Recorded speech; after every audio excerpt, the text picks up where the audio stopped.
মাদকের আস্তানা। বিশ্ব মাদক বিরোধী দিবস উপলক্ষে গাজীপুরে ইসলামী ছাত্র শিবির টঙ্গী মডেল শাখার উদ্যোগে অনুষ্ঠিত হয়েছে সাইকেল র্যালি। এতে অংশ নেন তামিরুল মিল্লাত কামিল মাদ্রাসার কয়েক শতাধিক শিক্ষার্থী। এ সময় শিক্ষার্থীরা মাদক বিরোধী স্লোগানে মুখরিত করে তোলেন পুরো এলাকা। ভেঙে দাও, গুলিয়ে দাও।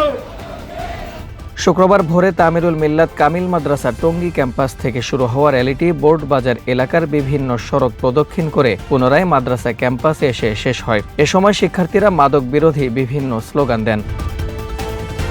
র্যালি পরবর্তী সমাবেশে বাংলাদেশ জামাতে ইসলামী মনোনীত গাজীপুর সিটির মেয়র পদপ্রার্থী ডক্টর হাফিজুর রহমান বলেন, বাংলাদেশের সবচেয়ে বড় মাদকের আখড়া টঙ্গী গাজীপুর। আমরা বারবার প্রশাসনের সাথে এ বিষয়ে কথা বলে ব্যর্থ হচ্ছি। একটি নির্দিষ্ট গোষ্ঠী এদেরকে আশ্রয় দিচ্ছে।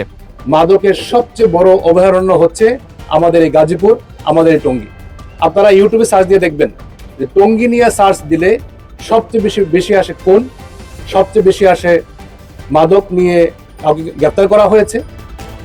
এ সময় উপস্থিত ছিলেন ছাত্র শিবিরের কেন্দ্রীয় প্রশিক্ষণ সম্পাদক শরীফ মাহমুদ, গাজীপুর মহানগর শিবির সভাপতি জাকির হোসেন, গাজীপুর জেলা সভাপতি ইসমাইল পাঠান, ডাকসুর স্বাস্থ্য ও পরিবেশ বিষয়ক সম্পাদক আব্দুল্লাহ আল মিনহাজ, টঙ্গী মডেল শাখা শিবির সভাপতি মইনুল ইসলাম ও সেক্রেটারি মুর্তজা হাসান ফুয়াদ সহ বিভিন্ন স্তরের নেতৃবৃন্দ। আবু সালেম মোহাম্মদ সাব্বির, প্রজন্ম 24।